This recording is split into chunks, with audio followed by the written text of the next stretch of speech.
Baik, shalom dan selamat siang Bapak Ibu saudaraku yang dikasihi Tuhan. Kita berterima kasih karena berkat Tuhan kita boleh bergabung kembali dalam ibadah siang ini. Pada siang ini, Kamis 20 Januari 2022, hamba Tuhan Pendeta James Fursina, Ketua Wilayah 11, akan memimpin kita dalam pelajaran keempat Sekolah Sahabat Dewasa kita untuk tahun 2022. Mari kita dengar lagu pujian yang akan diputarkan oleh operator kita.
Amin.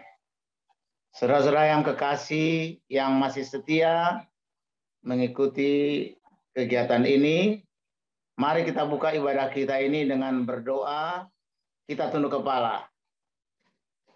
Ya Tuhan, ya Allah kami, Allah yang kami masih sembah siang dan malam, Allah pencipta langit bumi, Allah yang menciptakan kami manusia, Allah yang juga memelihara kami, bahkan Allah yang mengangkat kami dari lumpur dosa kegelapan menuju terang kasih-Mu yang ajaib.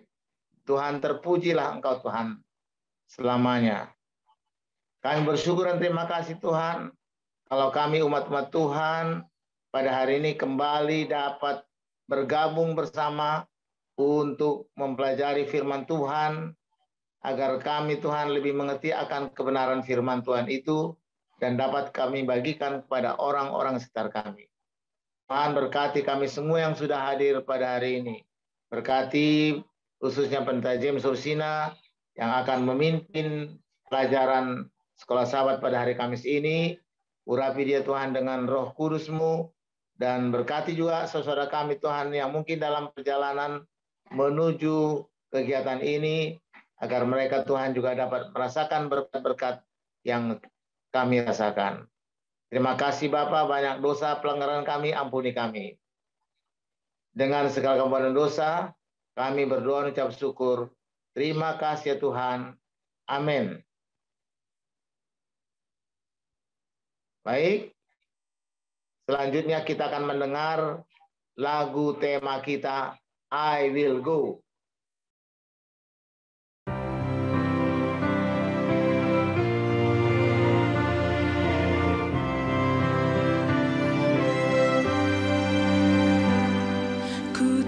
Suara Yesus panggil, ku jawab ku kan pergi.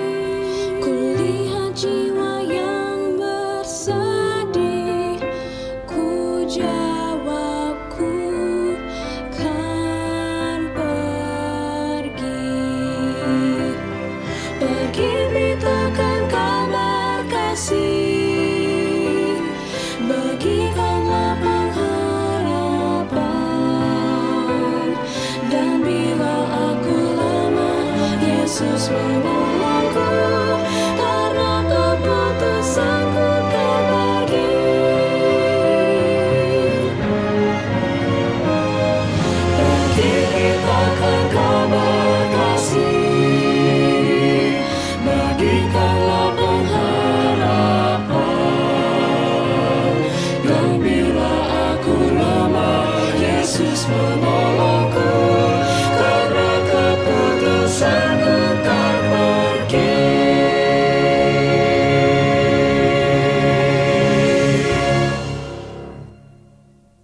kasih dalam Tuhan, tibalah waktunya pembahasan Sekolah Sahabat hari ini, Kamis 20 Januari 2022, yang akan dipimpin hamba Tuhan, Pendeta James Hursina, yang berjudul Saudara sebagai Teladan.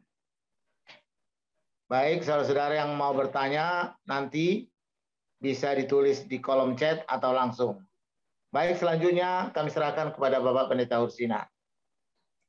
Baik, terima kasih Pak Ritonga yang sudah membawakan ibadah kita pada siang hari ini. Shalom bagi Bapak Ibu yang sudah hadir.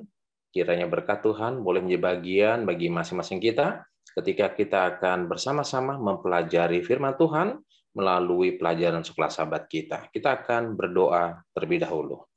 Tuhan di sorga, biarlah Roh Kudus berbicara kepada kami, terutama mengurapi lidah hamba-Mu. Meteraikan firman Tuhan ini, bahwa Yesus Kristus sebagai saudara kami, menjadi contoh dan teladan dalam kehidupan kami. Di dalam nama-Mu yang indah kami berdoa, amin. Baik Bapak Ibu, saudara-saudara, di pelajaran yang keempat, judul utamanya adalah Yesus Saudara Setia Kita. Yesus Saudara Setia Kita. Nah, ini dilatar belakangi dengan kondisi keadaan gereja mula-mula. Para pembaca kitab Ibrani, di mana pada waktu itu mereka dalam keadaan teraniaya, dalam keadaan tertekan. Mereka kebanyakan dari kalangan orang-orang miskin, ya, kalangan yang tidak mampu. Walaupun ada juga beberapa orang yang kaya. Sehingga mereka malu menganggap bahwa saudara seiman mereka disebut dengan saudara. Ya, jadi orang-orang ini malu melihat kondisi orang-orang seiman, sehingga mereka malu untuk mengatakan saudara kepada sahabat-sahabat seiman mereka. Nah, itulah sebabnya Rasul Paulus mengingatkan kepada jemaat, khususnya para pembaca kitab Ibrani, bahwa Yesus yang adalah Raja, yang sudah kita pelajari, dia adalah seorang imam besar kita, dia adalah sebagai pengantara kita, datang ke dunia ini dan tidak malu. Sekali lagi, Yesus tidak malu menganggap kita saudaranya. Yesus tidak malu menyebut kita sebagai saudaranya. Nah, itulah sebabnya kita tidak perlu malu dengan kondisi sahabat-sahabat seiman kita. Kita pun harus menyebut mereka dengan panggilan saudara. Nah, pada hari ini, pada hari Kamis, judulnya adalah Saudara sebagai Teladan. Ya. Kita sedang berbicara tentang peranan Yesus. Kita sedang berbicara dengan apa yang dilakukan oleh Yesus. Ya, Yesus, dia datang ke dunia ini sama seperti kita, menyamakan dirinya dengan kita, bahkan dia mati di kayu salib. Itulah sebabnya Yesus adalah saudara kita. Ya, saudara sebagai manusia. Dari satu sisi, itulah sebabnya kita menyebut Yesus atau Yesus menyebut kita sebagai saudara. Nah, pelajaran kita berbicara tentang saudara sebagai teladan. Ya, Yesus sebagai teladan. Di dalam Kamus Besar Bahasa Indonesia, saya coba mencari apa kata teladan itu. Ya, apa makna teladan itu? Jadi Kamus Besar Bahasa Indonesia mengatakan bahwa teladan adalah sesuatu yang patut ditiru atau baik untuk dicontoh. Ya, jadi teladan itu adalah sesuatu yang patut ditiru atau sesuatu yang baik untuk dicontoh. Dalam hal apa? Dalam hal perbuatan, kelakuan, dan sifat atau tabiat. Ya, jadi kalau ada tabiat yang baik, tabiat yang patut untuk dicontoh, nah, itu harus lakukan. Ya, itulah teladan itu. Nah, kalau kita baca di dalam 1 Petrus 2 ayat 21, ya. 1 Petrus 2 ayat 21, Petrus mengatakan demikian. Sebab untuk itulah kamu dipanggil, karena Kristus pun telah menderita untuk kamu dan telah meninggalkan teladan bagimu, supaya kamu mengikuti jejaknya. Jadi Petrus mengatakan bahwa Yesus adalah teladan kita.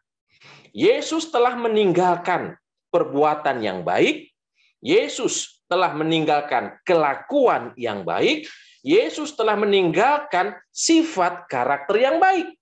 Nah, itulah sebabnya mengapa kita perlu mengikuti jejak Yesus. Kita mengikuti teladan Yesus. Ya, jadi sebagai saudara, Yesus telah meninggalkan jejak kehidupan yang baik. Itulah sebabnya maka kita sebagai saudara dalam iman perlu untuk mengikuti teladan yang ditinggalkan oleh Yesus. Nah, kemudian teladan apa yang telah ditinggalkan oleh Yesus sebagai saudara kita untuk kita ikuti? Ya, dalam pelajaran kita di hari Kamis mengatakan bahwa apa yang harus kita ikuti, ya, sebagaimana teladan yang sudah ditinggalkan oleh Yesus adalah cara hidup yang benar di hadapan Allah. Nah, ini poinnya, ya. Jadi Yesus telah meninggalkan teladan, yaitu teladan cara hidup yang benar, cara hidup yang baik di hadapan Allah. Jadi inilah teladan yang harus kita ikuti. Ya. Di dalam Ibrani pasal yang ke-12 ayat 1-4, Rasul Paulus mengatakan bahwa kita mengikuti dalam satu pertandingan dalam kehidupan kekristenan. Ya. Dan Yesus sebagai patron kita, Yesus sebagai teladan iman kita, Yesus sebagai pendiri atau penyempurna iman, Yesus sebagai pelopor dalam perlombaan itu. Artinya, Yesus telah berlari mendahului orang-orang percaya. Yesus telah mengikuti pertandingan sebagai pelopor, sebagai pendiri, ya, di mana, ya, sekali lagi, di mana dia telah menang. Nah, di dalam Ibrani 6 ayat yang ke-20, di sana dikatakan bahwa Yesus juga sebagai perintis. Ya, jadi kita diperkenalkan oleh penulis Alkitab ini berbagai macam julukan Yesus. Ya, sebagai perintis, sebagai pendiri, sebagai pelopor, sebagai penyempurna. Makanya Yesus adalah patron kita dalam iman. Ya, Yesus adalah patron kita dalam cara hidup yang benar di hadapan Allah. Artinya bahwa Yesuslah yang menyempurnakan kita. Yesuslah penyempurna kita. Yesus menunjukkan iman yang paling murni di hadapan Allah. Nah, oleh sebab itu, karena Yesus sebagai pelopor, Yesus sebagai perintis dan penyempurna, dan mengajarkan kita bagaimana kita bisa hidup oleh iman. Bapak, Ibu, saudara-saudara yang dikasihi oleh Tuhan, Yesus telah mengikuti perlombaan atau pertandingan, dan dia berhasil. Dia telah menang dalam pertandingan tersebut. Maka kita yang mengikuti pertandingan iman saat ini, maka kita pun bisa berhasil ketika kita meneladani teladan Yesus. Ya, kita pun bisa berhasil apabila kita meneladani teladan yang telah ditinggalkan oleh Yesus. Nah, bagaimana caranya? Ya, kita coba baca dalam Ibrani pasal yang ke-12. Ya, Saudara perhatikan apa yang Rasul Paulus berkenaan dengan itu. Ya, di ayat yang kedua. Ya, ayat yang kedua. Marilah kita melakukannya. Baik, dalam pertandingan iman, ya, dalam pertandingan iman yang saat ini kita sedang ikuti atau sedang berlangsung pertandingan iman kita, ya, supaya kita menang, dikatakan, marilah kita melakukannya dengan mata yang tertuju kepada Yesus yang memimpin kita dalam iman dan yang membawa iman kita itu kepada kesempurnaan, yang dengan mengabaikan kehinaan, tekun memikul salib, ganti sukacita yang disediakan bagi Dia yang sekarang duduk di sebelah kanan tahta Allah. Ya, jadi yang perlu kita lakukan supaya kita bisa menang adalah mata kita tetap tertuju hanya kepada Yesus Kristus. Saudara masih ingat cerita tentang Petrus, ya? Ketika Yesus berjalan di atas air, Petrus pun melihat Yesus. Tadinya dia takut dan ragu. Tapi ketika dia yakin bahwa yang ada di hadapannya adalah Yesus, maka dia katakan, bolehkah saya datang kepadamu? Bolehkah saya berjalan seperti engkau, kata Petrus. Yesus katakan, oke, marilah. Ya, lalu Petrus mulai turun dari perahu dan dia berjalan di atas air. Tapi ketika pandangan matanya, sekali lagi, ketika pandangan Petrus dialihkan dari Yesus, dia memandang teman-temannya yang ada di perahu, maka perlahan Petrus mulai tenggelam di dalam air. Ya, dia mulai tenggelam di dalam air. Dan ketika dia akan tenggelam, dia langsung berseru minta tolong kepada Yesus. Tuhan, tolonglah aku. Apa artinya? Artinya adalah selama pandangan Petrus tertuju kepada Yesus, dia bisa berjalan di atas air. Tapi ketika dia memalingkan matanya dari Yesus, maka saat itulah dia akan jatuh dan tenggelam. Nah, Rasul Paulus di dalam ayat 2 tadi, dia katakan, biarlah mata kita tetap tertuju hanya kepada Yesus. Ya, dan di ayat ini juga mengatakan bahwa kita harus tekun. Ya, selain mata kita tertuju kepada Allah, maka kita pun harus tekun dalam apa? Dalam iman kita. Ya, dibutuhkan ketekunan, dibutuhkan kesetiaan ketika kita dalam mengikuti pertandingan iman itu. Nah, saudara-saudara kasih dalam Tuhan, ini sudah dialami oleh Yesus ketika dia berada di dunia ini. Ya, Yesus dicobai oleh iblis, dia menang. Yesus berhadapan dengan para imam, para ahli-ahli Taurat yang ingin menjatuhkan dia. Tapi Yesus menang. Kenapa? Karena Yesus berserah kepada Bapaknya. Yesus bersandar sepenuhnya kepada Bapaknya.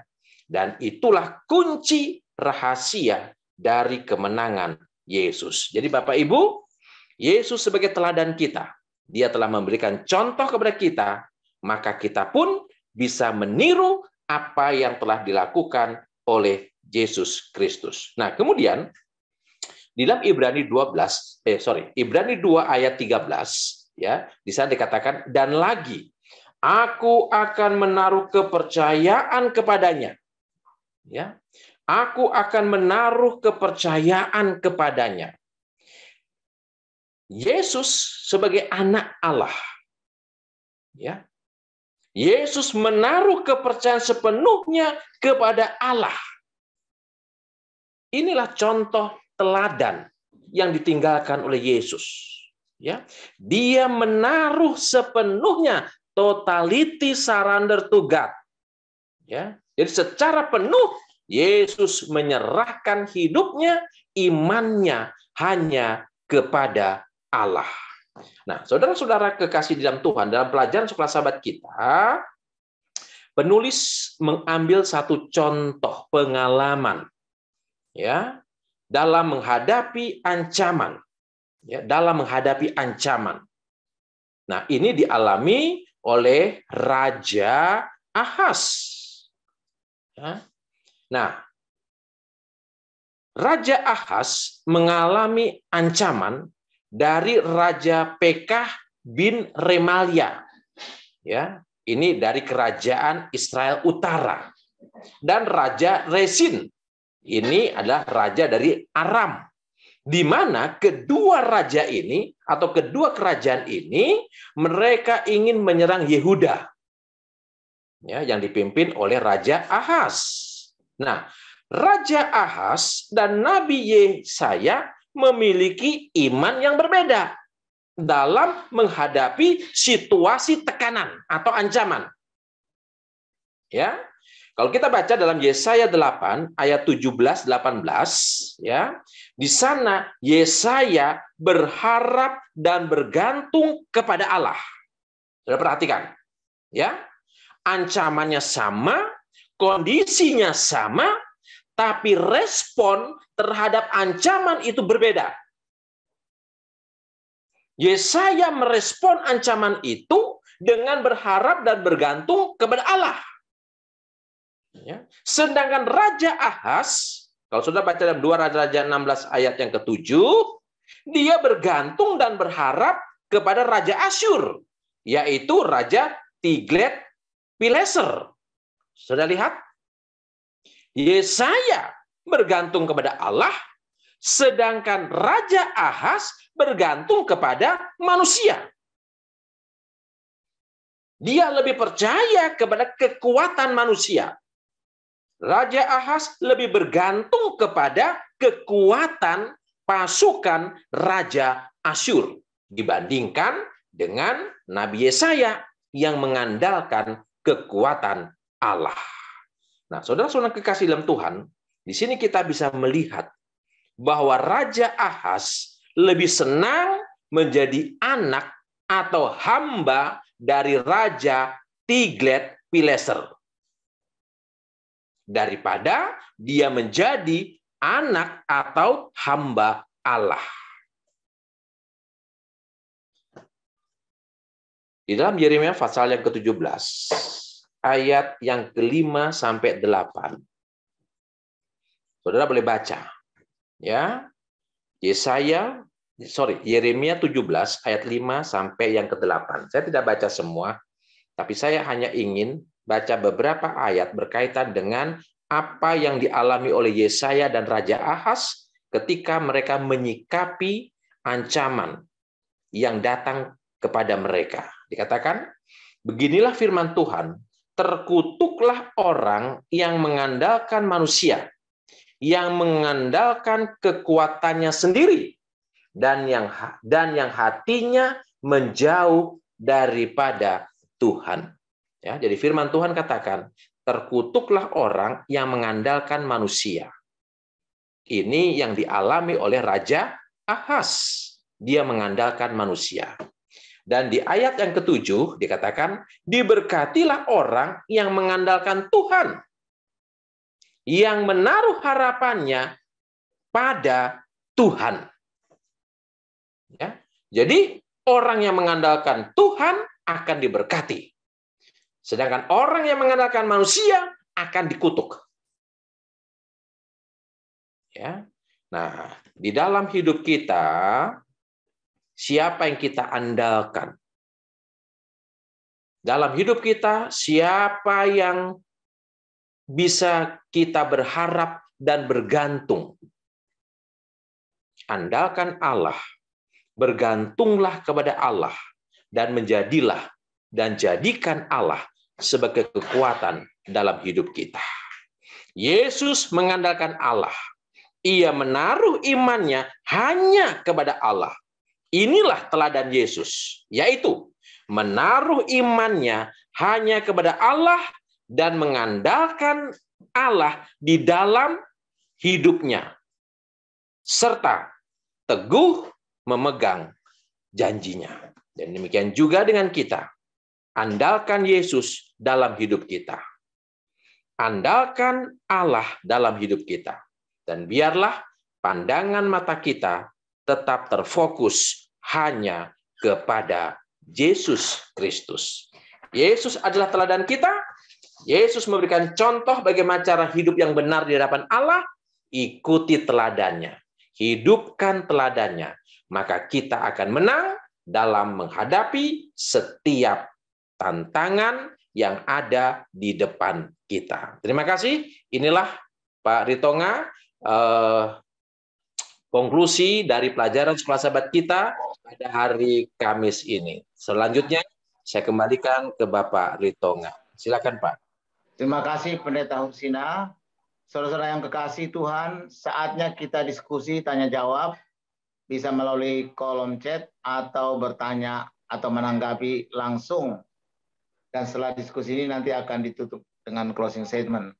Di sini saya sudah lihat ada pertanyaan dari Ibu Elvira Dumais yang begitu rajin bertanya. Terima kasih, Bu. Pendeta Hursina, Yesus adalah teladan kita. Agar kita tetap setia menuruti perilaku Yesus dalam kehidupan kita, apa sebaiknya yang kita lakukan? Terima kasih. Baik, terima kasih Ibu Elvira ya. Jadi ini tadi sudah terjawab sebenarnya. Kalau kita baca kembali di dalam Ibrani pasal yang ke-12 ayat yang kedua.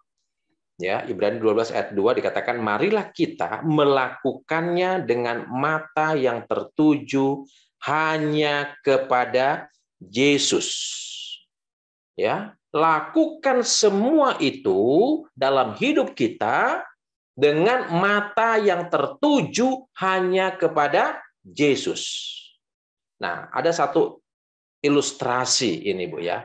Hanya ada satu ilustrasi. Ada seorang pelari yang terkenal. Ya, pelari yang sangat terkenal dan di negara itu tidak ada yang bisa mengalahkan dia. Ya, tidak ada yang bisa mengalahkan pelari ini. Lalu dibuatlah satu pertandingan. Ya, pertandingan lari, ya, maraton. Nah, jadi ketika diumumkan orang yang berlari ini, ya, diumumkan lomba maraton ini, kemudian orang mulai berlari. Dan pelari yang terkenal ini dia sudah melesat jauh. Nah, sementara dia lari, ada orang yang mengalihkan perhatiannya dengan melemparkan emas. Ya, dilemparkan emas. Nah, begitu pelari yang di depan ini melihat emas, dia mulai memperlambat dan dia ambil satu emas. Sambil membawa emas, dia lari. Kemudian dilemparkan lagi emas berikutnya. Pelari ini tadinya di depan, dia ambil. Ya, terus begitu sampai akhirnya pelari ini terlalu berat membawa emas itu. Dan akhirnya dia kalah dalam pertandingan itu. Kenapa? Karena fokusnya bukan lagi kepada tujuan ya pertandingan itu, tapi fokusnya adalah dia sibuk membawa emas-emas yang ada di tangannya. Nah, sekarang kita sedang berlomba kemana? Ke surga. Itu goal kita. Itu tujuan akhir kita. Ya, dan setan pintar. Dia nggak mau kita sampai ke surga. Makanya setan tawarkan, setan berikan kesenangan-kesenangan dunia. Ya, dia berikan kepelesiran dunia sehingga kita sibuk dengan hal-hal yang sifatnya fana ini. Sehingga kita lupa kepada tujuan utama kita, yaitu surga. Nah, jadi biarlah apa yang Rasul Paulus katakan, mata kita tetap terfokus kepada Yesus. Mata kita tetap tertuju kepada Yesus. Jangan kita tergoda dengan kesenangan-kesenangan dunia.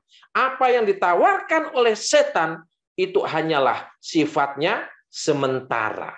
Tapi biarlah dalam pertandingan iman kita, mata kita tetap tertuju kepada Yesus Kristus. Dan yang kedua, di sini dikatakan juga kita pun harus tekun memikul salib.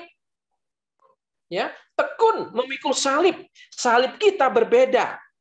Salib Ibu Dumais berbeda dengan salib Ibu Limbong. Ya, Ibu Limbong, Ibu Nenggolan. Ya, Ibu Nenggolan ini saya tahu salibnya begitu berat dalam hidupnya. Ya, tapi Ibu harus tekun, harus setia, harus bertahan. Ya, dalam memikul salib itu, jangan lepaskan salib itu. Jangan menyerah dengan kondisi yang terus menekan kita. Tapi dengan pertolongan Tuhan, ketika mata kita tetap tertuju kepada Tuhan, maka Tuhan akan memberikan kekuatan kepada kita. Tuhan akan memberikan kesanggupan kepada kita. Karena Rasul katakan, segala perkara dapat kutanggung di dalam Dia yang memberikan kekuatan kepadaku. Jadi ketika mata kita tertuju kepada Allah, maka Allah akan memberikan kekuatan dan kesanggupan kepada kita untuk tetap berjalan sampai garis akhir. Ya, tekun dengan iman kita, berjalan bersama dengan Allah, dan Allah tidak akan pernah meninggalkan kita. Itu yang bisa saya sampaikan. Kiranya bisa menjawab pertanyaan saya. Pertanyaan dari Ibu Elvira. Terima kasih, Pak Ritonga. Terima kasih, Pak Pendeta. Terima kasih, Pak Pendeta Hursina. Jadi jangan tergoda dengan yang ditawarkan iblis. Yang kedua, pikul salib. Nah, benar nih. Supaya sampai pada tujuan. Terima kasih, Pendeta. Pada saudara yang mau bertanya lagi, Pak Ritonga, silakan, saya Bu. cuma mau kasih kesaksian. Oh. Seperti kata Pendeta Hursina, kita harus setia sampai akhir. Amin. Kebetulan saya ini mempunyai suami yang tidak seiman. Dan saya tetap setia sampai dia meninggal. Amin. Hingga saat ini saya tetap berpegang pada iman saya dan keyakinan saya. Semoga saya setia sampai mati. Terima kasih Pendeta. Terima kasih Pak Ritonga. Ya. Mantap, Bu. Silakan saudara yang lain yang mau bertanya. Memang itu yang seperti dalam Wahyu 14 ayat 12 itu setia, ya. Setia. Berbahagialah yang setia. Silakan. Bapak yang lain, Pak Simon mungkin atau Pak Frank atau Pendeta Sony. Terima kasih Tulang Ritonga. Terus saya tambahkan ini. Ya, baik, terima kasih Pak Pendeta Hursina. Jadi memang pelajaran ini sudah dinyatakan oleh hamba Tuhan Pendeta Hursina. Ada hal yang saya ingin sampaikan bahwa di pelajaran ini juga Kristus telah memberikan satu teladan yang sempurna ya. Apa arti teladan yang sempurna? Yaitu teladan pelayanan Yesus, yaitu teladan yang tidak mementingkan diri sendiri.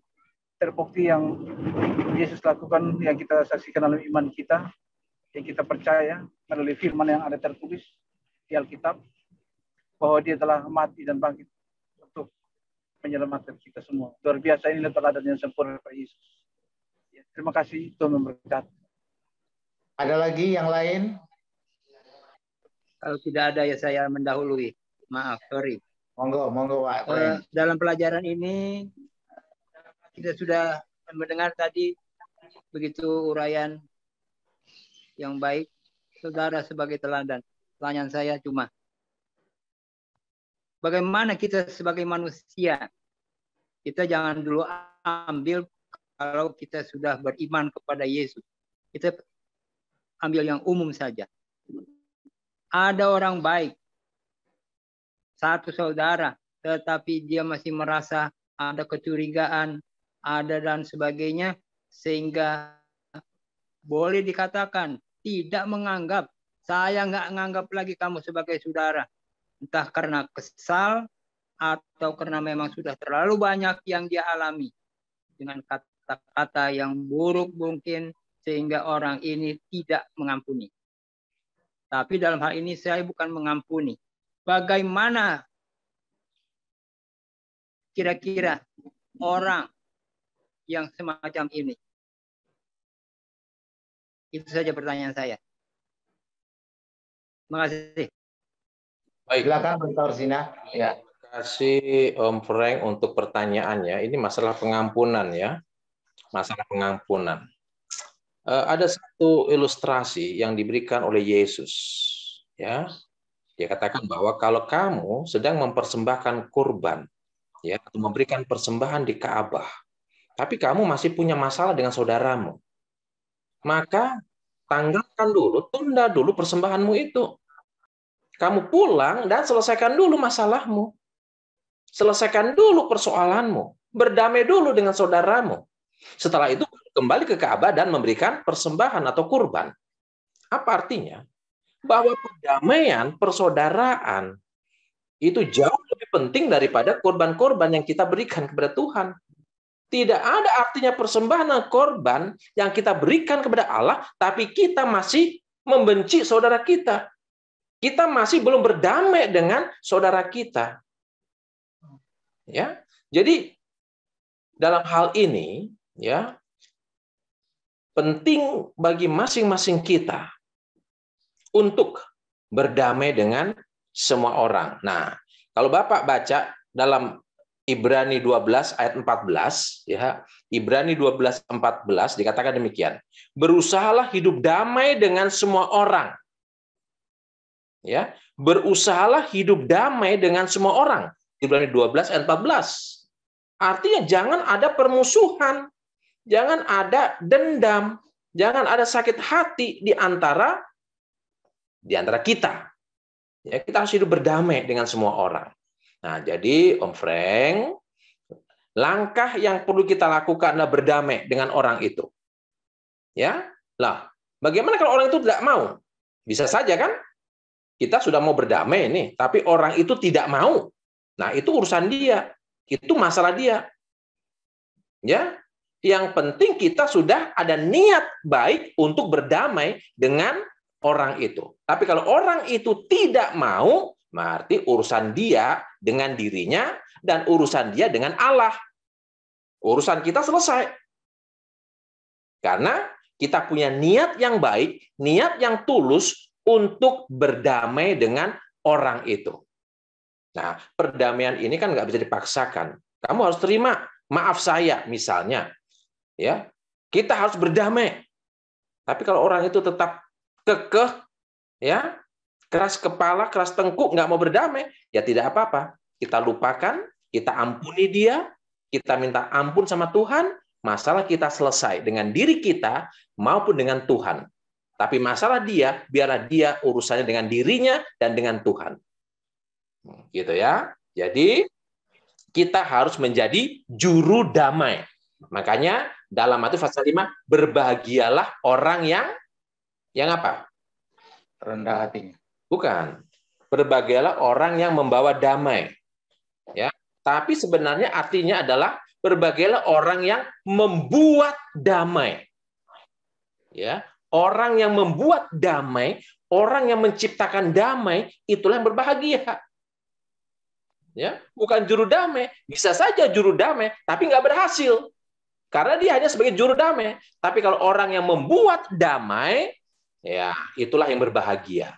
Ya, jadi biarlah kita menjadi apa? Orang-orang yang membuat perdamaian, membuat damai dengan orang lain, sehingga kehadiran kita, keberadaan kita menjadi berkat dan kedamaian bagi orang lain. Begitu Om Frank yang bisa saya sampaikan.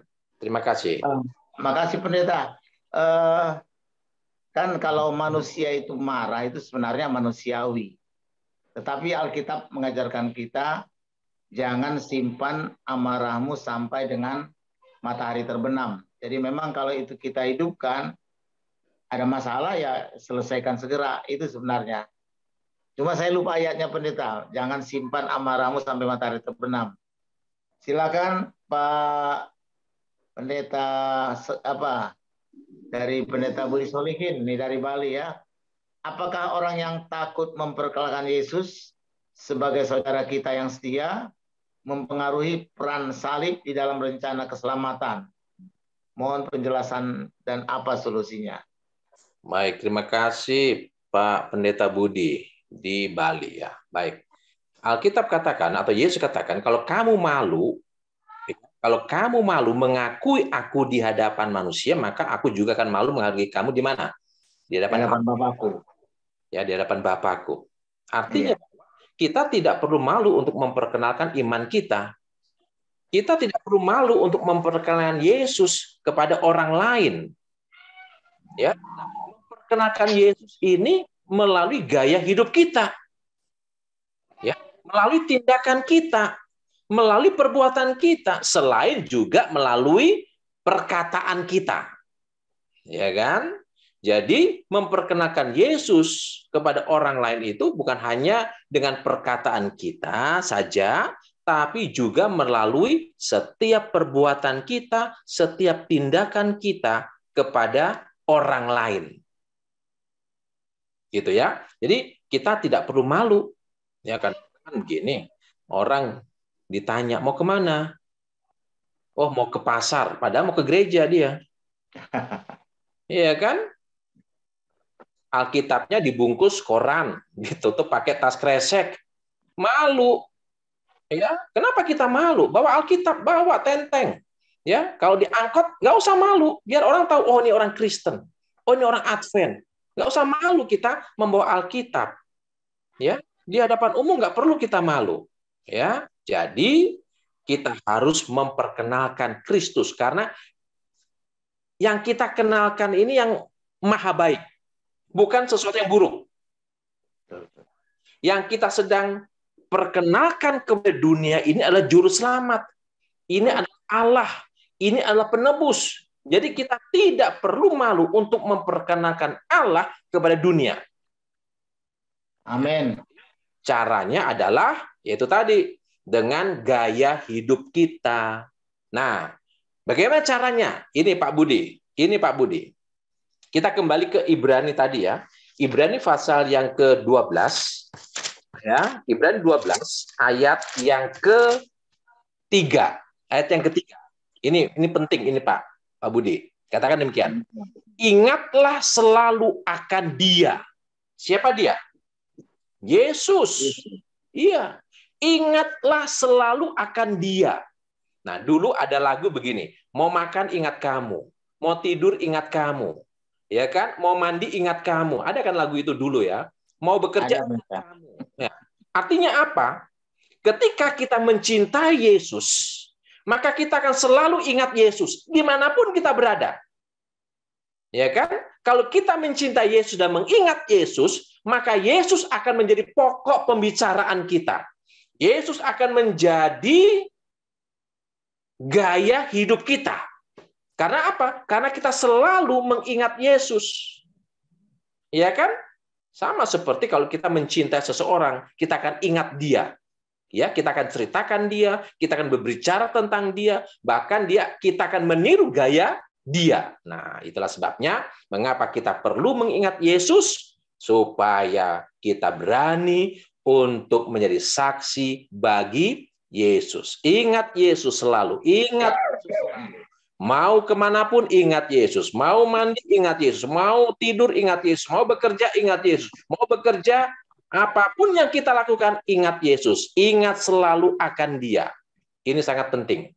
Jadikan Yesus fokus yang pertama dan utama dalam hidup kita. Ya, mata kita tetap tertuju kepada saudara kita Yesus Kristus sebagai teladan bagi hidup kita. Terima kasih. Hanya begini Pendeta, ini pengalaman yang kami alami. Saya tertarik tadi dengan jawaban atau komentar dari Ibu Dumais tadi ya. Memang ketika umat-umat Tuhan seperti itu, mungkin dia berani menyatakan, oh saya murid Yesus. Apalagi waktu masih biasa-biasa di gereja, dia setia memanggil orang untuk KPA. Tetapi setelah jabatannya naik Pak Pendeta, dari kepala desa lalu jadi Kapolres, lalu naik lagi jadi wilayah kota, dia agak malu-malu, segan-segan itu. Siapa kepala di daerah itu? Begitu Pak Pendeta. Itu artinya I will go-nya sudah hilang. Ya, misi gereja itu. Kalau masih pejabat biasa, mungkin belum malu-malu. Tetapi kalau sudah titel provinsi, itu dia pikir-pikir mau ketemu pun susah memperkenalkan Yesus, Pak Pendeta. Ya, oke, baik. Ya, ini biasa dialami oleh manusia ya. Artinya seringkali ketika kita sudah tinggi jabatan, untuk memperoleh jabatan yang lebih tinggi, nah, kali iman kita diuji. Inilah ujian iman itu kan? Ya kan? Inilah ujian iman itu ya. Tapi kalau dia memang berani memperkenalkan Yesus, ingat, jabatan itu hanya sementara. Ya. Pangkat itu hanya sementara. Ya. Ketika dia kehilangan jabatan, sudah dia kehilangan kekuasaan dan pengaruhnya. Ya, jadi kita tidak bisa mengandalkan manusia. Kita tidak bisa mengandalkan jabatan. Tadi ya, yang kita baca tadi dalam Yeremia 17. Ya, oke. Terima kasih Pak. Yang terakhir nih Pendeta, ini Pak Peng tadi bertanya. Setengah menit tambahan Pak Pemimpin. Oh, boleh ya? Silakan. Nah, ada di dalam Roma 1 ayat 16 dia bilang jangan malu mengaku Injil. Karena Injil adalah firman Tuhan yang menyelamatkan semua orang. Saudara-saudara, apa yang perlu malu? Ya tadi kayak tadi pendeta bilang ya, pendeta dari Bali, saya lupa tadi. Memang kadang-kadang kita malu mengaku Injil. Padahal Injil dia bilang firman Allah yang kokoh untuk menyelamatkan orang. Kenapa mesti malu? Nah, ada pernah terjadi. Makanya ada bandingan-bandingan yang dikasih kepada kita. Saya coba di dalam Amsal 27 ayat 2, itu dikatakan, biarlah orang lain yang memuji Tuhan, bukan bibirmu, bukan mulutmu. Saudara-saudara, bagaimana caranya? Sementara kita disuruh jangan malu mengaku Injil. Nah, di dalam Amsal 27 ayat 2, orang lain yang memuji kita, bukan bibir kita sendiri, bukan mulut kita sendiri. Contohnya apa? Ya, contohnya apa? Kalau bukan mulut kita atau bibir kita sendiri. Saudara-saudara coba, pernah makan bersama-sama saudara-saudara yang lain yang bukan Advent atau dengan Advent juga tidak apa-apa. Pada saat dihidangkan, ada teh, ada kopi, ada cumi, ada udang, ya, ada babi dan lain sebagainya. Pernah nggak saudara bilang ini saya tidak makan ini? Jarang sekali. Bahkan orang itu yang memuji kita. Jangan ya.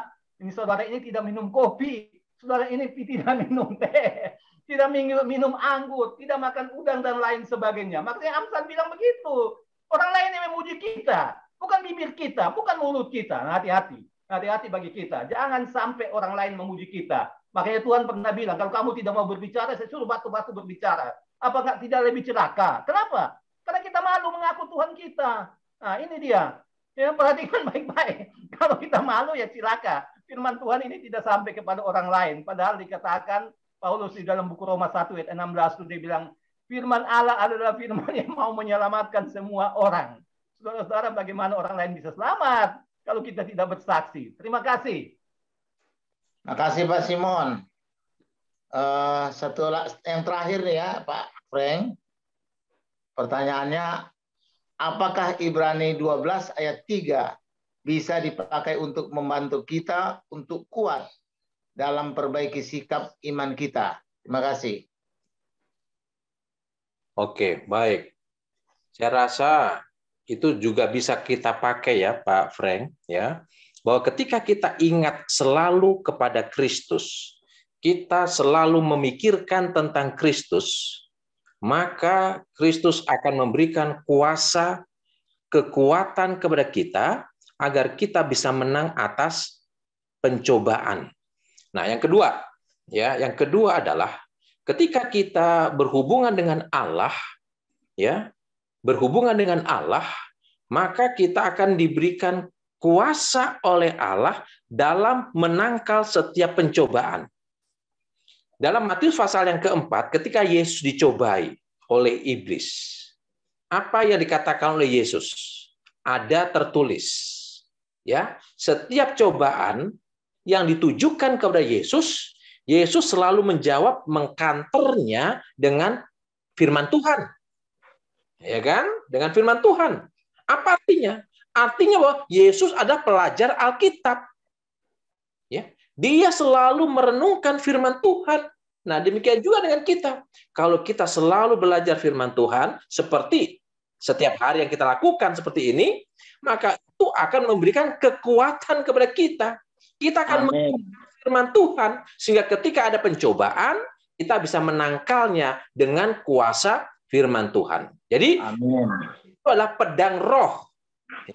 Itu adalah pedang roh untuk mengalahkan dan menangkal setiap pencobaan yang kita alami, sehingga kita tetap kuat dan bertahan di dalam iman kita.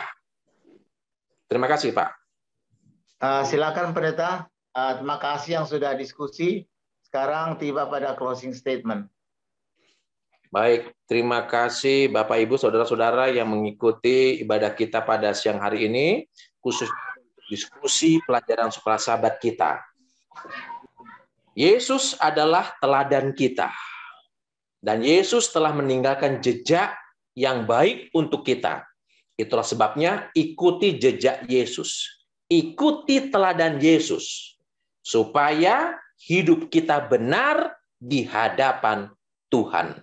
Kalau kita mau benar, kalau kita mau menang, maka kita harus mengikuti teladan Yesus Kristus. Dialah patron kita, dialah pemimpin kita, dialah contoh dalam kehidupan kita, dialah perintis kita, dia adalah penyempurna iman kita. Maka kita tidak perlu takut dan ragu ketika kita bergantung kepada Allah, maka kita akan menjadi pemenang. Sama seperti Yesus ada pemenang, maka kita juga akan menjadi pemenang-pemenang iman ketika kita meneladani teladan dari Yesus Kristus sebagai sahabat, sebagai saudara kita. Amin. Terima kasih Pendeta James Ursina.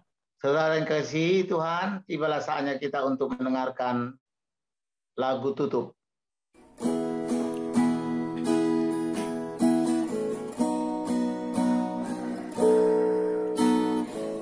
Bersamamu telah ku lalui pencobaan dan sukacita.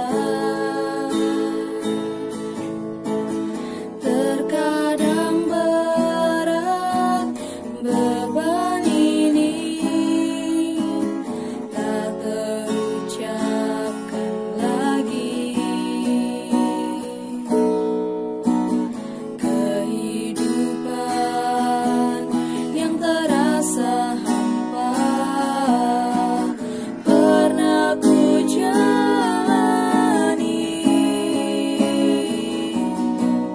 hingga masa depan dan pengharapanku terhempas keraguan. Meskipun badai dalam hidupku datang dan pergi, mengisi hari-hariku, oh Tuhan. Namun kasih-Mu berikanku kekuatan hadapi semua. Ku tetap berdiri teguh karena Kau besertaku.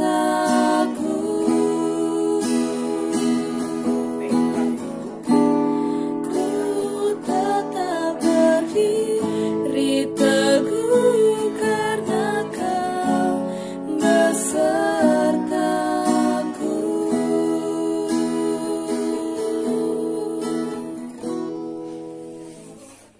Amin. Silakan doa tutup oleh Pendeta James Ursina. Baik, kita berdoa. Bapak di surga, terima kasih Tuhan memberkati kami pada siang hari ini, sehingga kami boleh mengikuti ibadah siang dengan baik. Kami sudah mempelajari dan mendiskusikan pelajaran sekolah sahabat pada siang hari ini. Biar ini boleh bermanfaat dan menjadi berkat bagi masing-masing kami, agar kami boleh tetap meneladani Yesus dalam kehidupan kami. Tuhan, biarlah Roh Kudus bertahta dan menguasai hati pikiran kami masing-masing. Biarlah Tuhan juga akan mendengar setiap doa-doa yang kami panjatkan pada siang hari ini. Dan biarlah itu boleh menjadi korban yang harum di hadapan Tuhan, dan boleh menjadi berkat dan sukacita bagi masing-masing kami. Kami akan berpisah. Biarlah Tuhan tetap berjalan dan menyertai kami. Terima kasih Bapa, terpujilah namamu. Dengarlah doa kami ini, hanya di dalam nama Tuhan Yesus. Kami alaskan dan panjatkan doa ini. Amin. Selamat bertemu kembali dengan kami di Jemaat Fisdak. Bagi saudara dan saudari yang saya kasih dalam Yesus Kristus yang sudah kembali bergabung di acara ibadah kita pada saat ini, pagi hari waktu Indonesia ya. Kita bersyukur kesempatan yang indah, kembali kita dapat memiliki kesempatan untuk belajar firman Tuhan melalui bacaan pelajaran sekolah Sabat dan tambahan yang dapat kita pelajari bersama sebentar. Baik, saudara sekalian, pada saat ini kembali kita akan membaca pelajaran sekolah Sabat kita ya. Saya akan membagikan dengan satu judul bahwa kita disempurnakan ataupun Yesus ya sebagai penebus kita akan disempurnakan melalui penderitaan ya, pelajaran kita disempurnakan melalui penderitaan, perfected through suffering. Kita seringkali tidak ingin ada penderitaan, kita ingin mencoba dijauhkan dari penderitaan. Pada saat kita berdoa setiap harinya, dijauhkanlah dari mara bahaya, dijauhkanlah dari hal yang tidak diinginkan. Dan seringkali hal yang tidak diinginkan itu adalah apa ya? Pada saat kita mungkin mengalami kecelakaan dan penyakit dan lain sebagainya ya. Tapi seringkali kita dapati juga bahwa itu tidak dapat kita juga hindari. Apakah itu pada saat kita mendapatkan penderitaan, penyakit, malapetaka, apakah itu berarti kita kurang iman? Apakah Tuhan atau kita telah jauh dari Tuhan atau Tuhan yang menjauhkan dirinya dari kita? Itulah satu pelajaran yang kita lihat bahwa hal ini tidak terjadi dalam apa ya? Dalam kisah kehidupan Yesus, bagaimana dia juga mengalami penderitaan. Ya, bacalah Ibrani 2 ayat 10 sampai dengan 17, Ibrani 2 ayat 10, 17 dan 18, dan Ibrani 5 ayat 8 dan 9. Apa fungsi penderitaan dalam kehidupan Yesus? Ya, Ibrani katakan apa? Sebab memang sesuai dengan keadaan Allah yang baginya dan olehnya segala sesuatu dijadikan. Allah menjadikan segala sesuatu ya. Yaitu Allah yang membawa banyak orang kepada kemuliaan. Banyak orang, itulah umat manusia yang jatuh dalam dosa. Juga apa yang Allah ini lakukan, ya, keadaannya apa yang dia lakukan dalam keadaannya juga, ia juga menyempurnakan Yesus yang memimpin mereka. Mereka itu siapa? Orang-orang yang dibawa kepada kemuliaan ya.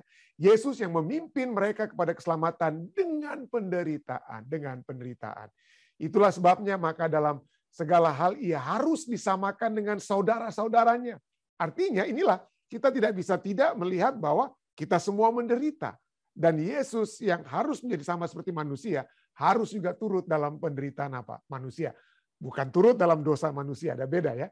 Dia turut dalam penderitaan manusia, harus disamakan dengan saudara-saudaranya, supaya ia menjadi imam besar yang menaruh belas kasihan. Kenapa? Karena imam besar itu manusia yang mengetahui kelemahan sesamanya manusia ya. Ia menjadi imam besar yang menaruh belas kasihan dan yang setia kepada Allah untuk mendamaikan dosa seluruh bangsa. Sebab oleh karena ia sendiri telah menderita karena pencobaan, maka ia dapat menolong mereka yang dicobai. Jadi salah satu aspek kenapa Yesus harus menderita supaya dia dapat menolong mereka yang juga apa ya, mengalami penderitaan akibat pencobaan-pencobaan yang datang kepada kita. Itulah sebabnya tadi malam kita sudah lihat bagaimana Yesus sebagai manusia, dia dapat memiliki kelelahan dan lain sebagainya secara fisik. Dia dapat mengalami penderitaan-penderitaan atau kelemahan-kelemahan fisik, ya, bukan dari segi dosa. Ya. Ibrani 5 ayat 8 sampai 9 katakan, dan sekalipun ia adalah Allah, ia telah belajar menjadi taat. Wah, ini apa artinya? Ini kita akan lihat. Ya. Apakah dia belajar taat karena sebelumnya dia tidak taat atau tidak menurut? Orang Manado bilang pembalawang dia, atau tukang melawan. Ya. Apakah dia harus diajar untuk menjadi taat? Tapi di sini katakan, sekalipun ia adalah anak, ia telah belajar menjadi taat dari apa yang telah dideritanya. Nah, itulah nanti kita akan lihat ya. Bagaimana dia taat dari apa? Bukan karena apa? Bukan karena kesalahannya, tapi karena penderitaannya ada perbedaan. Dia menjadi taat bukan dari apa yang telah kesalahan yang telah dibuat ya, tapi penderitaannya sebagai manusia. Ayat 9. Dan sesudah ia mencapai kesempurnaannya. Loh, sekali lagi kenapa ini berbicara tentang kesempurnaan? Apakah sebelumnya dia tidak sempurna? Nanti kita akan lihat apa arti kata sempurna. Ya, ia mencapai kesempurnaannya, ya, ia menjadi apa? Sesudah ia mencapai kesempurnaannya, ia menjadi pokok keselamatan yang abadi bagi semua orang yang taat kepadanya. Sang rasul, yaitu Rasul Paulus yang menulis kitab Ibrani, ya, sang rasul berkata bahwa Allah menjadikan Yesus sempurna melalui penderitaan. Ungkapan ini mengejutkan. Ya. Ungkapan ini mengejutkan. Penulis telah mengatakan bahwa Yesus adalah cahaya kemuliaan Allah dan gambar wujud Allah. Apakah gambar wujud Allah itu tidak sempurna? Ibrani 1:3. Dan bahwa dia tidak berdosa, tidak bernoda, tidak tercemar, dan dia suci. Ibrani 4 ayat 5 dan ayat-ayat selanjutnya. Ini berarti bahwa Yesus tidak harus mengatasi ketidaksempurnaan moral atau etika apapun. Dia sudah sangat sempurna. Ya, dia sangat sempurna baik secara moral atau etika. Kalau demikian, kenapa dia harus dijadikan sempurna? Nah, ini kita lihat ya. Pelajaran sahabat kita akan membahas ada 3 poin nanti kita akan lihat ya. Akan tetapi, kitab Ibrani memang mengatakan bahwa Yesus mengalami proses penyempurnaan yang menyediakan dia sarana untuk menyelamatkan kita. Dalam konteks misinya bagi kita, bukan keadaannya yang kurang sempurna, tetapi misinya bagi kita itu harus disempurnakan. Wah, bagaimana caranya misinya harus disempurnakan? Sekali lagi, misinya harus disempurnakan, bukan keberadaannya yang harus disempurnakan. Ya, apa ya? Yesus dengan kata disempurnakan dalam arti bahwa dia diperlengkapi, harus menjadi lengkap. Nah, inilah sebabnya. Nanti kita akan lihat dan tambahannya secara lebih spesifik. Kata disempurnakan itu juga memiliki arti melengkapkan. Disempurnakan artinya dilengkapkan. Ya. Jadi dia dibuat menjadi lengkap untuk menjadi juru selamat kita. Dan untuk menjadi lengkap sebagai juru selamat, dia tidak boleh. Yesus tidak boleh datang sebagai Allah. Dia harus datang sebagai manusia. Kalau dia datang sebagai Allah, wah dia nggak adil istilahnya ya. Nggak fair gitu.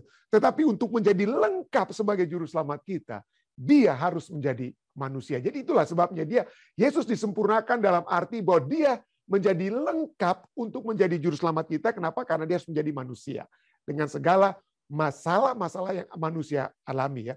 Jadi Yesus disempurnakan melalui penderitaan untuk menjadi pemimpin bagi keselamatan kita. Kapten bahasa Inggrisnya menggunakan kata kapten ya.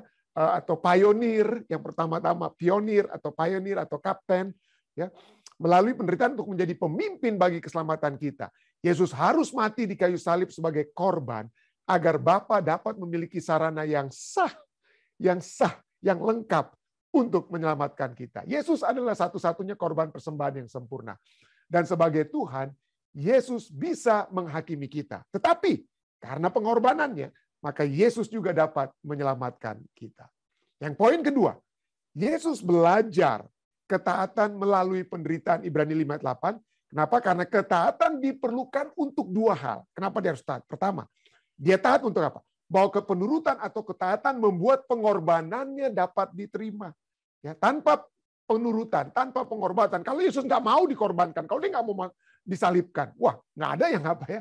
Tidak ada pengorbanannya itu dapat apa? Diterima. Jadi dia harus taat sampai mati di kayu salib supaya pengorbanannya itu dapat diterima. Yang kedua, penderitaannya memungkinkan dia menjadi teladan. Bukan hanya itu yang poin pertama, penurutannya itu supaya dapat diterima, tetapi kalau dia tidak menjadi korban, tidak taat untuk menjadi korban, maka dia tidak dapat menjadi teladan bagi kita.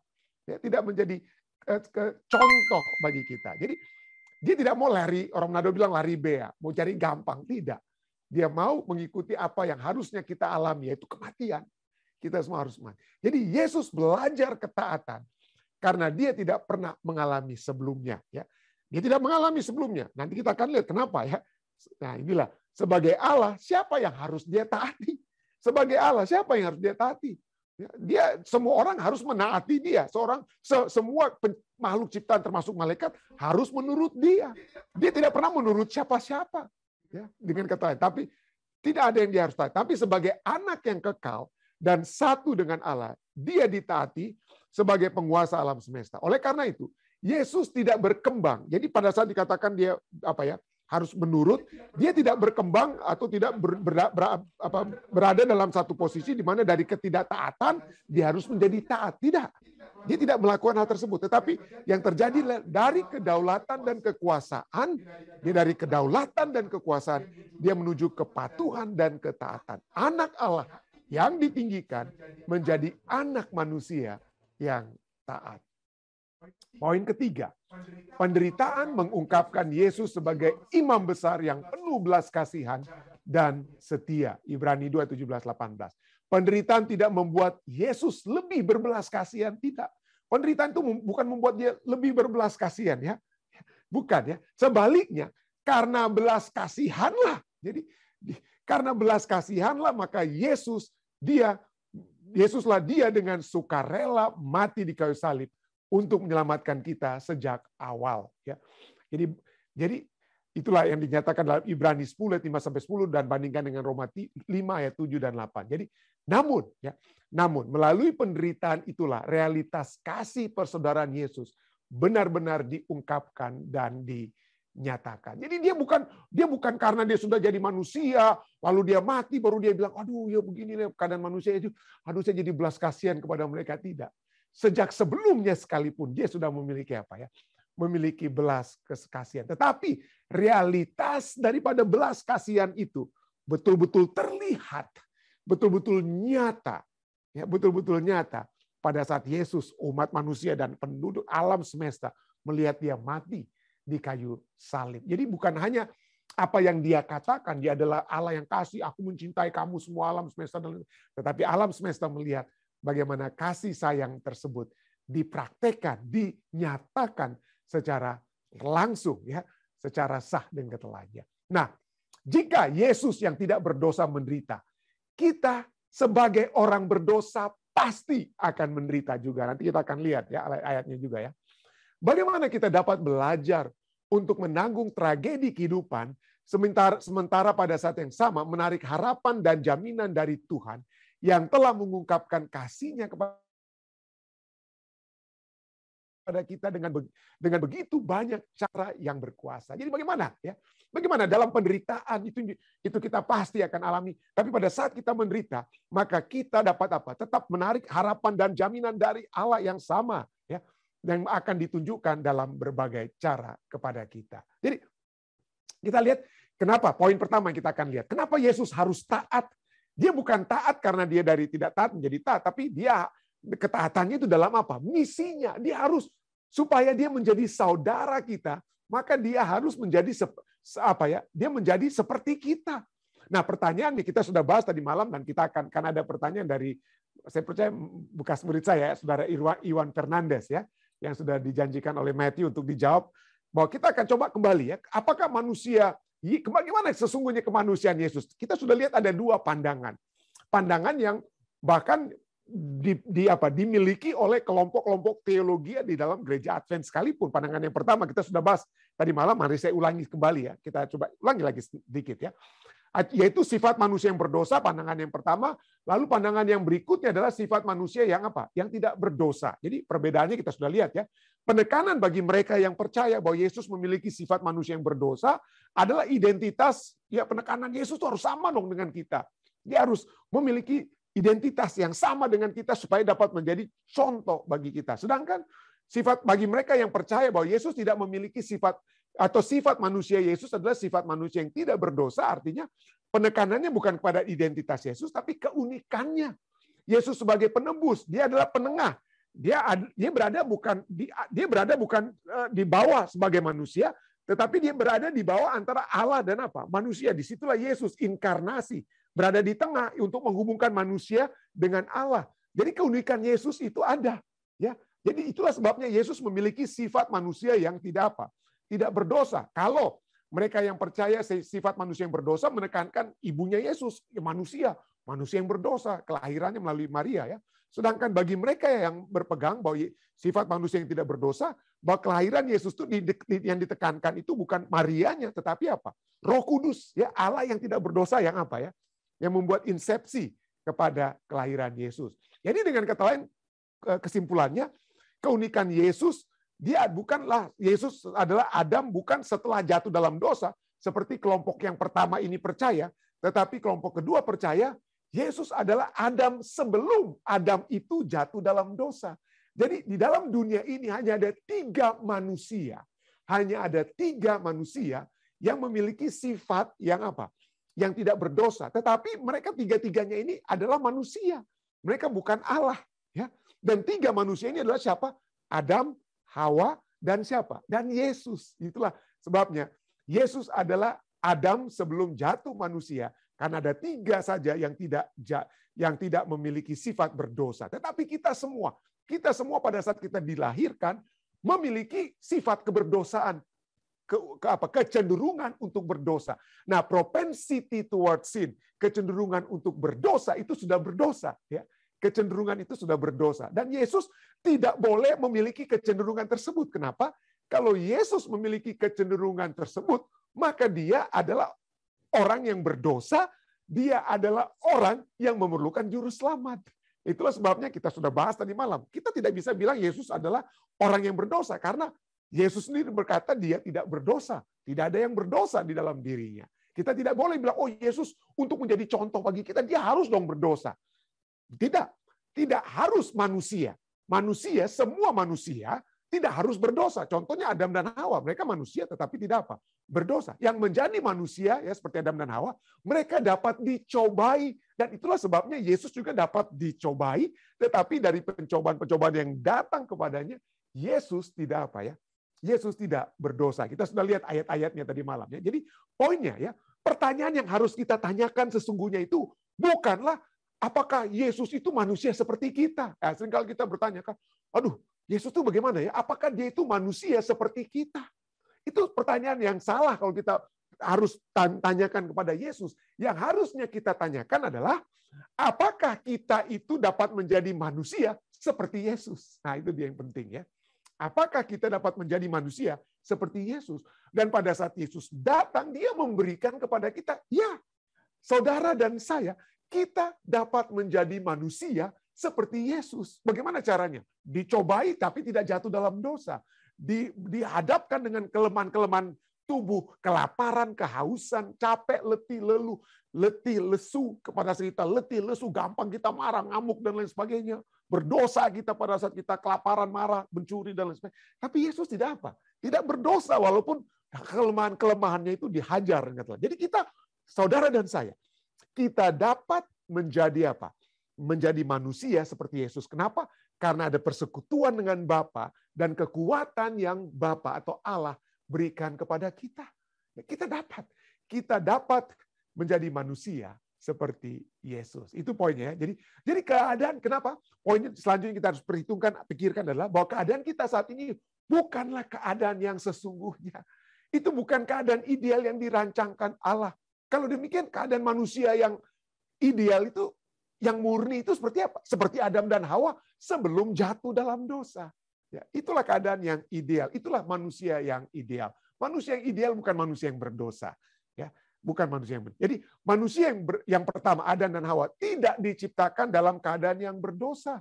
Tidak, mereka tidak diciptakan. Karena apa? Karena apa ya? Dosa bukanlah bagian dari keberadaan kita sebagai manusia.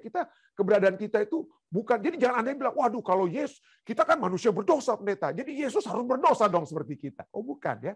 Dosa bukanlah bagian dari keberadaan manusia. Allah yang menciptakan kita pada mulanya. Allah menciptakan Adam dan Hawa. Allah bukan pencipta dosa. Allah bukan pencipta dosa. Dan Yesus datang. Tapi dosa datang. Unfortunately, sangat disayangkan dosa itu datang, tetapi Yesus datang sebagai manusia untuk mengembalikan kita kepada keadaan yang tidak berdosa tersebut. Ya, keadaan tidak berdosa tersebut. Jadi kemanusiaan kita, janganlah kita menggunakan kemanusiaan kita sebagai standar untuk mengukur kemanusiaan Yesus. Kenapa? Karena kemanusiaan Yesuslah yang seharusnya menjadi standar kita. Jadi sekali lagi, pertanyaan yang harus kita tanyakan bukanlah apakah Yesus itu manusia seperti kita, pendeta? Bukan. Pertanyaannya adalah apakah kita manusia seperti Yesus? Nah, tapi kita lihatlah.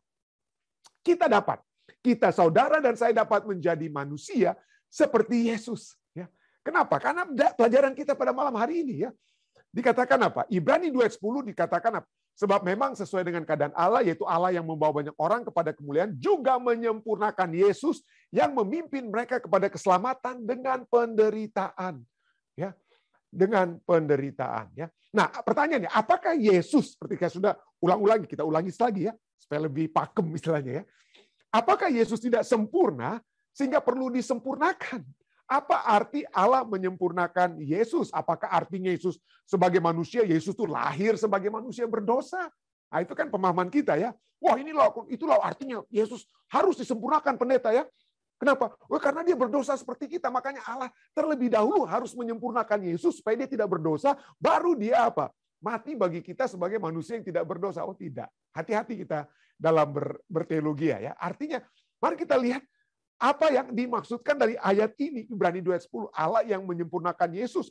Apakah diartikan Yesus yang berdosa sehingga harus disempurnakan terlebih dahulu oleh Allah? Ya.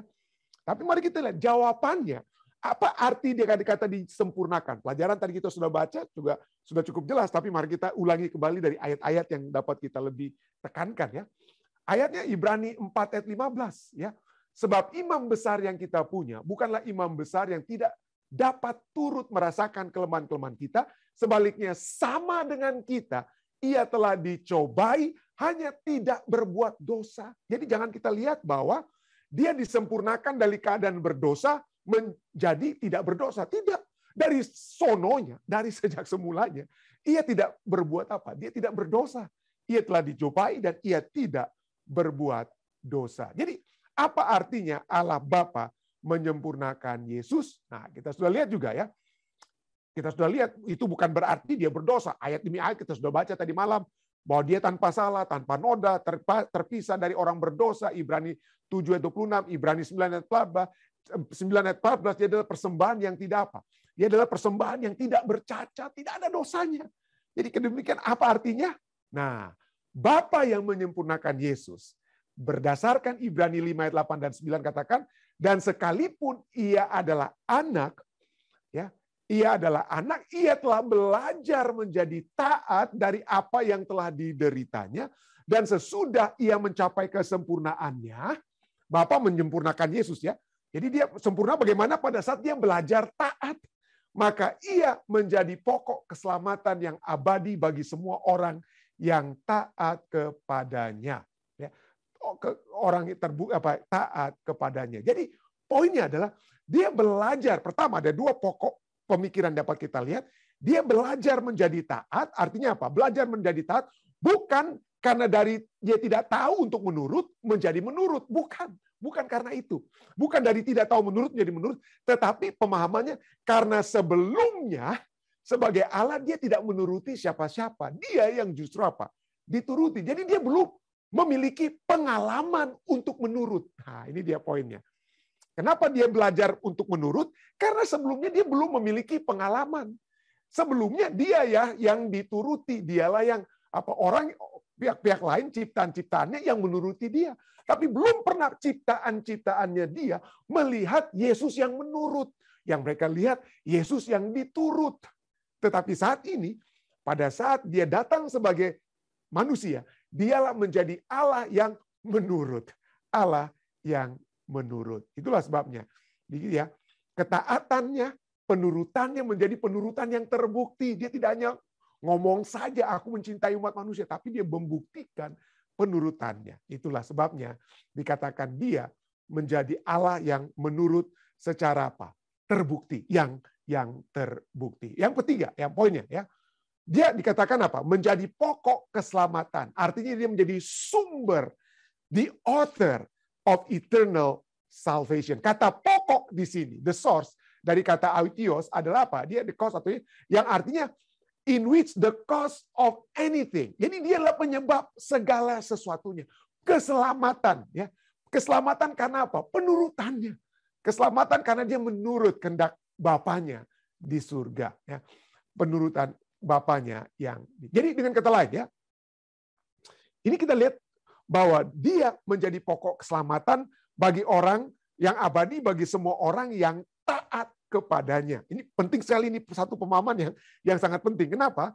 Karena penurutan si penebus, Yesus Kristus, yang menurut, yang belajar menjadi taat, sempurna dari penurutannya, sempurna dalam penurutan, si penebus tersebut, Yesus Kristus, penurutan penebus itu harusnya juga menjadi satu contoh bagi saya dan saudara untuk apa? Untuk menurut. Untuk menurut.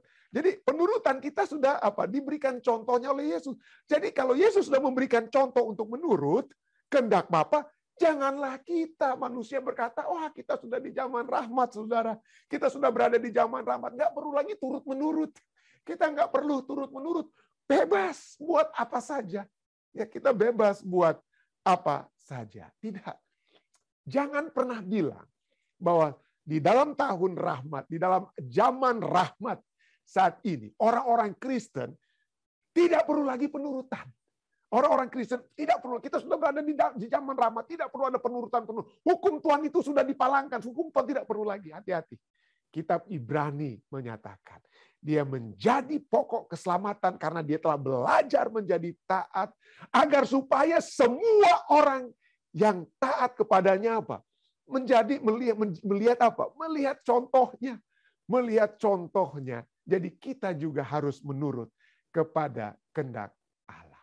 Karena di dalam penurutan yang Yesus telah lakukan, maka dia disempurnakan. Allah yang membawa banyak orang kepada kemuliaan juga menyempurnakan Yesus yang memimpin mereka kepada keselamatan dengan apa? Penderitaan. Ya. Penderitaan. Jadi penurutan yang lengkap dan sempurna. Nah, kenapa? Saya tadi mengungkapkan kata lengkap, melengkapkan menjadi contoh kita. Penderitaan yang melengkapkan Yesus, bukannya katanya menyempurnakan. Nah, kalau kita mempelajari kata sempurna atau perfect dalam Alkitab bahasa Inggris, ya Allah Bapa yang menyempurnakan Yesus, perfecting Jesus, yang menyempurnakan Yesus, itu berasal dari kata telio, yang artinya to bring to an end, to complete, to perfect. Artinya untuk mengakhiri, untuk melengkapi, untuk menyempurnakan. Apa yang dilengkapi, apa yang disempurnakan, ya melengkapi dari satu pertandingan yang kita sudah capai garis akhirnya. Itu dia. Jadi Allah menyempurnakan Yesus, Allah apa? Melengkapi Yesus. Yesus yang telah disempurnakan artinya Yesus yang telah dilengkapkan, Yesus yang telah mencapai garis akhir. Ya, telah mencapai apa? Garis akhir. Jadi itulah katanya, jadi gantinya bukan hanya kita dapat menggunakan penderitaan yang menyempurnakan Yesus, tetapi melengkapkan Yesus. Tadinya dia tidak memiliki pengalaman untuk menurut. Kenapa? Karena dia tidak perlu menuruti siapa-siapa sebagai Allah. Tetapi sekarang penurutan Yesus atau penurutannya itu lengkap. Kenapa? Karena dia mempraktekkan penurutan tersebut. Yesus, Allah, mempraktekkan penurutan tersebut. Lengkap. Semuanya jadi apa ya? Semuanya menjadi lengkap. Dia memiliki penurutan yang lengkap. Itulah sebabnya dia sempurna. Itulah sebabnya dia sempurna. Jadi Yesus adalah kapten atau pemimpin kepada keselamatan yang telah disempurnakan, yang telah dilengkapkan. Dan melalui apa? Melalui penderitaan. Melalui penderitaan. Artinya ya, artinya tanpa menderita, tanpa kematiannya, ya sebagai manusia, maka Yesus tidak lengkap. Yesus tidak melewati garis akhir. Yesus tidak sempurna. Yesus tidak memenuhi syarat untuk menjadi juru selamat. Tanpa penderitaan, tanpa kematian, Yesus tidak lengkap. Tidak memenuhi persyaratan untuk menjadi juru selamat. Itulah arti sebabnya sempurna atau lengkap, perfect atau komplit, dia memenuhi syarat atau dia qualified sebagai juru selamat ya. Ya, jadi itulah sebabnya kita lihat bagaimana penderitaan itu dapat apa? Menjadi satu hal yang positif. Oleh sebab penderitaan itulah maka Yesus apa? Menjadi apa?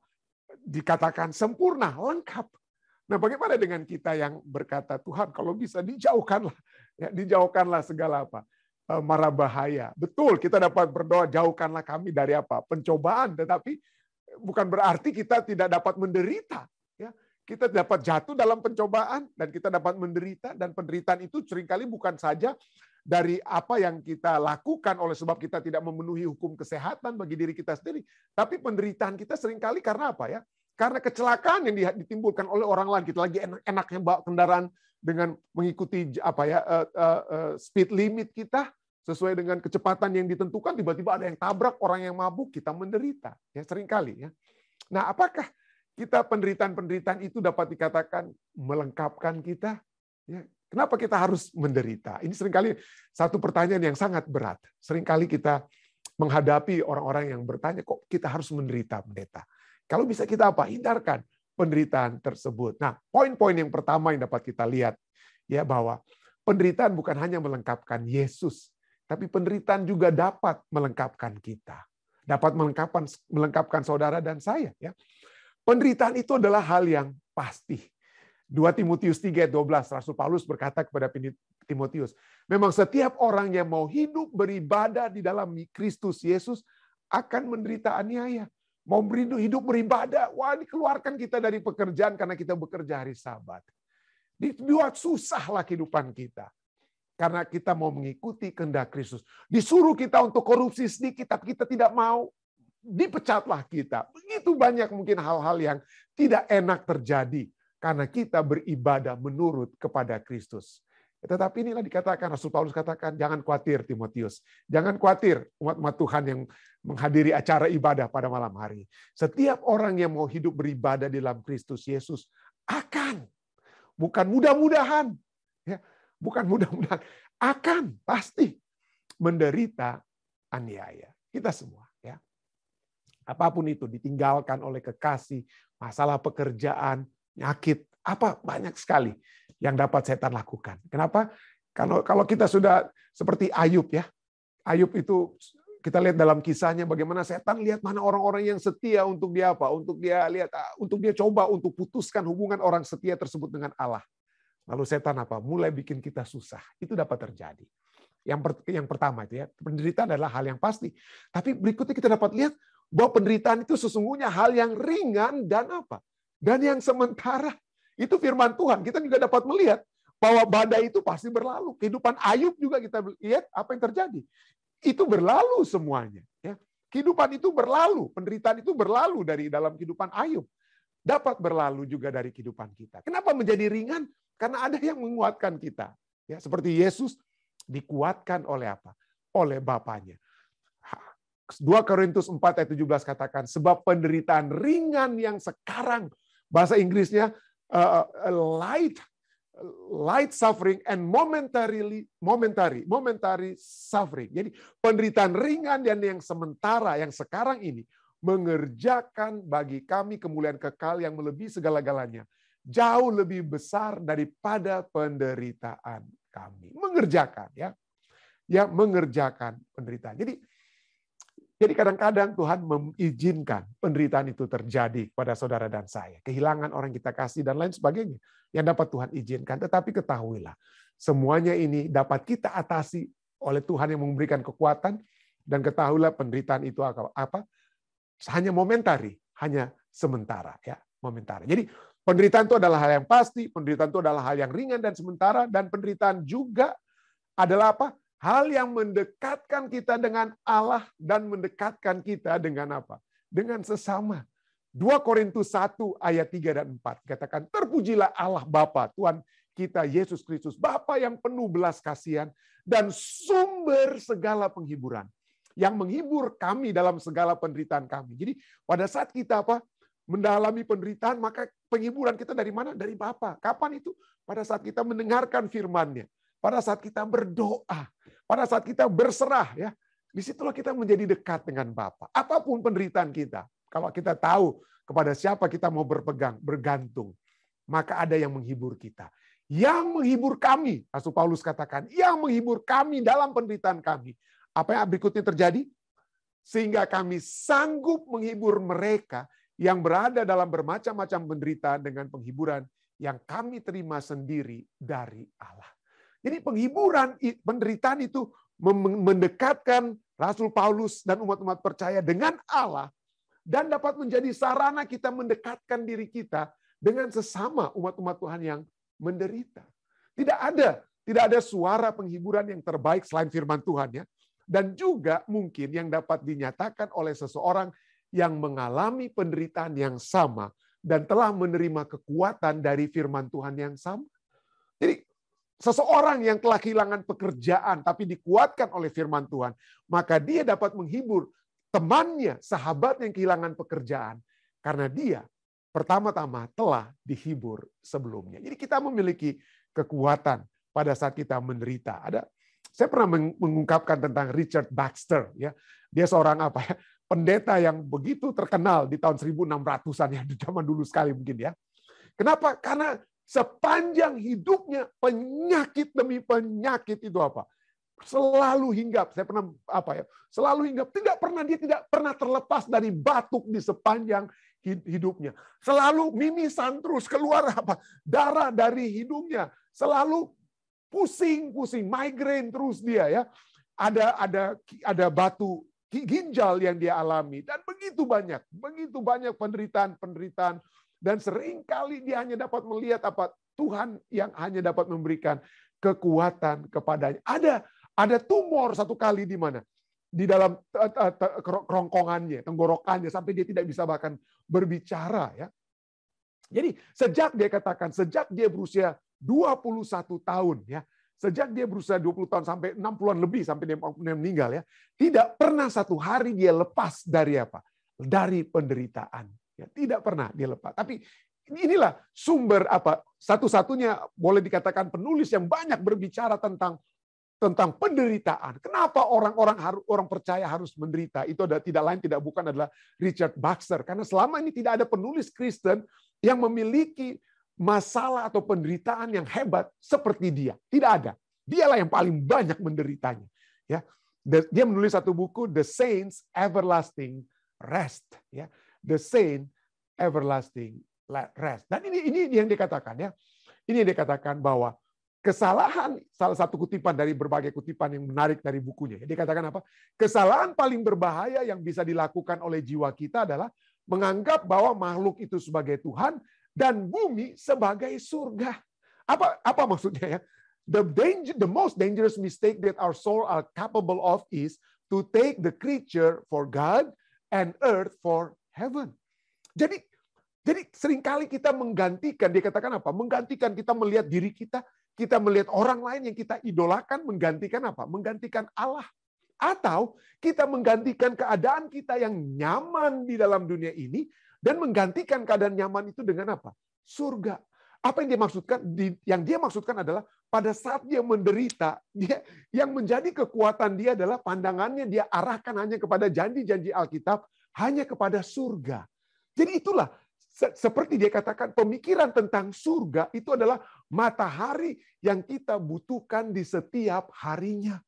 Tanpa matahari, tanpa pemikiran tentang surga, maka kita akan muram-muram terus keadaan kita. Nggak ada semangat kita. Ya.